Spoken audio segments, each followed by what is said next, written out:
নমস্কার দর্শক বন্ধুরা, অমৃত জ্ঞান ইউটিউব চ্যানেলে আপনাদের সকলকে জানাই সুস্বাগতম। বন্ধুরা, আজকের এই অনুষ্ঠানে আলোচনা করব পবিত্র অগ্রহায়ণ মাসে বিশেষ 4টি গাছ রয়েছে, অবশ্যই প্রত্যেকেই গৃহে লাগান।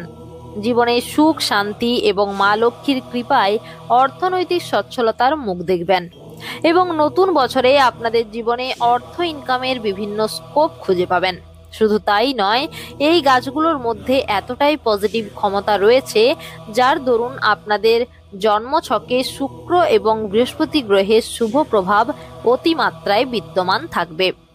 এছাড়াও এই অগ্রহায়ণ মাসে এই গাছগুলি লাগালে বাস্তুদোষ দূর হবে এবং নতুন বছরে অর্থ ইনকামের বিভিন্ন স্কোপ খুঁজে পাবেন। শুধু তাই নয়, এই গাছ গৃহে থাকা মানে কালা জাদু বা ব্ল্যাক ম্যাজিক থেকে রক্ষা পাবেন, তথা যাদের জীবনে প্রচুর শত্রু রয়েছে সেই গোপন শত্রুর নাশ হয়। এমনকি আপনার সন্তান সন্ততিরা অবাধ্য থেকে বাধ্য হয়ে উঠবে, পারিবারিক অশান্তি কমবে তথা ধার দেনা ঋণ থেকেও মুক্তি পাবেন। নাম্বার 1, কৃষ্ণ তুলসীর গাছ। দেখুন, এই গাছটি প্রায় প্রত্যেকের বাড়িতে কিন্তু দেখা যায়। তবে শাস্ত্র বলছে এই অগ্রহায়ণ মাসে যদি আপনারা একটি ছোট্ট কৃষ্ণ তুলসীর চারা নিজের গৃহে উত্তর পূর্ব কোণ করে অর্থাৎ ঈশান কোণ করে রোপণ করতে পারেন বা কোনো টবে রেখে দিতে পারেন, তাহলেও এটি সব থেকে শুভ বলে শাস্ত্রে গণ্য করা হয়। নাম্বার 2, নারকেল গাছ। দেখুন, বাস্তুশাস্ত্র মতে অগ্রহায়ণ মাস চলাকালীন আপনারা যদি এই গাছ বাড়ির পিছনের দিকে লাগাতে পারেন তাহলেও অত্যন্ত শুভ ফল পাবেন, কারণ বাড়ির সামনে নারকেল গাছ গৃহস্থের মধ্যে সমস্যা ডেকে আনে। বাড়ির পাঁচিলের দিকে এই গাছ পোতা শুভ ফলদায়ক। শাস্ত্র মতে এই গাছ যে বাড়িতে থাকে সেই পরিবারের সদস্যদের মধ্যে বৈষম্যতার ভাবনা বজায় থাকে এবং এটি মা লক্ষ্মীর অত্যন্ত প্রিয় একটি গাছ। নাম্বার 3, মানি প্ল্যান্ট গাছ অর্থাৎ টাকার গাছ। এটি ঘরের পক্ষে খুবই শুভ বলে মনে করা হয়। তবে সঠিক দিশায় যদি মানি প্ল্যান্ট না বসানো হয় তাহলেই ঘটে যায় চরম বিপত্তি। সুতরাং বাড়ির দক্ষিণ পূর্ব দিকে অবশ্যই মানি প্ল্যান্ট নামক গাছটি বসানো ভালো। তবে বাস্তুকাররা বলেছেন এই গাছ বাড়ির চারপাশে থাকলে তা সুখী গৃহস্থের চিহ্ন। এটি গৃহের সদস্যদের সৌভাগ্য বাড়িয়ে তোলে। তবে একটি কথা অবশ্যই মনে রাখবেন যে ভুল করেও ঈশান কোণ বা উত্তর পূর্ব দিকে এই মানি প্ল্যান্ট গাছটি রাখবেন না। তাতে পরিবারের সদস্যদের মধ্যে সম্পর্ক যেমন নষ্ট হয়, তেমনি পরিবারের সদস্যদের স্বাস্থ্য হানি হয়। তাই কোনো মতেই উত্তর পূর্ব দিকে মানি প্ল্যান্ট রাখবেন না এবং এরই সঙ্গে খেয়াল রাখবেন যে এই গাছের পাতাগুলি যেন কোনো মতেই নিচের দিকে নেমে না যায়, যেন ওপরের দিকে উঠে যায়, সেরকম ব্যবস্থা তৈরি করবেন। এই গাছটি মা লক্ষ্মীর অত্যন্ত প্রিয় একটি গাছ, তাই চেষ্টা করুন শুভ ফল পেতে বাড়িতে এই গাছটি অবশ্যই লাগান। নাম্বার 4, পদ্ম ফুলের গাছ। দেখুন, পদ্মের দ্বারাই মা লক্ষ্মী ধনসম্পত্তি নিয়ে সেই গৃহে প্রবেশ করে। তবে পদ্ম ফুলের গাছ না থাকলেও একটি পদ্ম ফুল বাড়িতে এনে বেডরুমে সাজালেও তা সুখী দাম্পত্য জীবনের উপহার দিয়ে থাকে। নাম্বার 5, ধনে গাছ। দেখুন, ধনতেরাসের দিন দেখবেন এই ধনে বীজ কেনার পরামর্শ দেওয়া হয় এবং বলা হয় ধনতেরাসের দিন ধনে বীজ কেনার পর সেটি মা লক্ষ্মীর চরণে নিবেদন করে এই অগ্রহায়ণ মাসে এই বীজ গৃহে মাটিতে ছড়িয়ে দিতে হয়।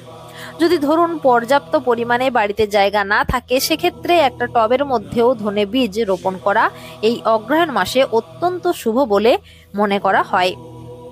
নাম্বার 6, নীল অপরাজিতা ফুলের গাছ।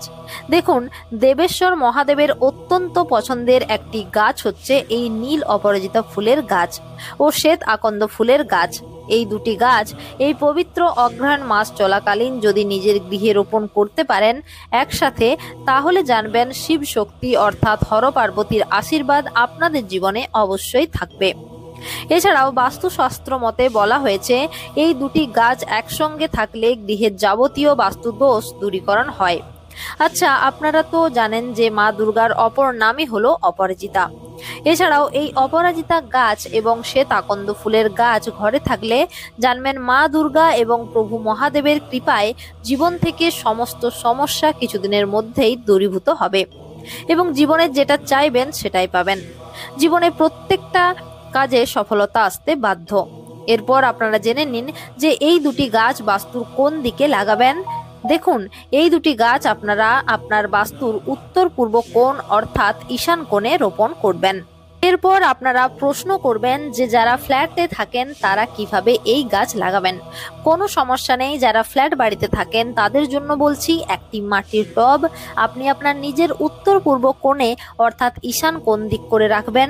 যদি ব্যালকনি থাকে সেক্ষেত্রেও খোলা বারান্দার মধ্যেই কোনো একটি সুবিধাজনক স্থান দেখে সেখানে রাখতে পারেন।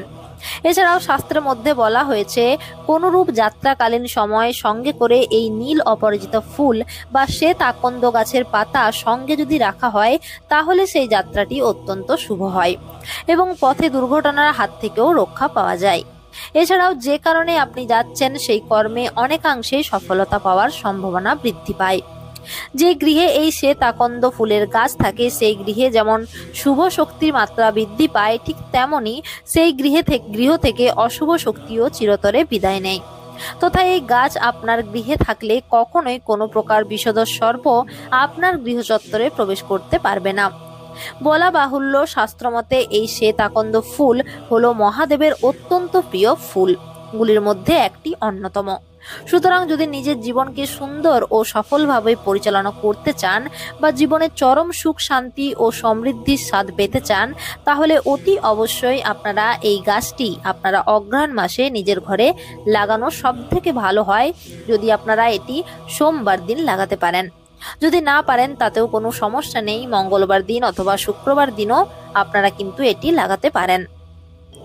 আচ্ছা, এরপর আপনাদেরকে বিশেষ দুটি গাছের কথা বলবো যে দুটি গাছ বাড়িতে রাখলে কোনোভাবেই কোনো প্রকারের অশুভ বাতাস বা নেগেটিভ এনার্জি গৃহের মধ্যে প্রবেশ করতে পারে না, যার ফলে শারীরিক মানসিক দিক দিয়ে যেমন উন্নতি লাভ হয় ঠিক তেমনি কর্মজীবনে উন্নতি আসে, অর্থাৎ শরীর স্বাস্থ্যগুলো পরিবারের সদস্যদের ভালো থাকে।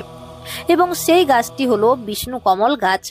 দেখুন, বাস্তুশাস্ত্র মতে বলা হয়েছে এই বিষ্ণু কমল গাছের মধ্যে শ্রীহরি নারায়ণের বিশেষ শক্তি বিহিত রয়েছে এবং এই গাছ ঘরে থাকলে লক্ষ্মী নারায়ণ অচলা হয়ে সেই গৃহে বিরাজমান হন।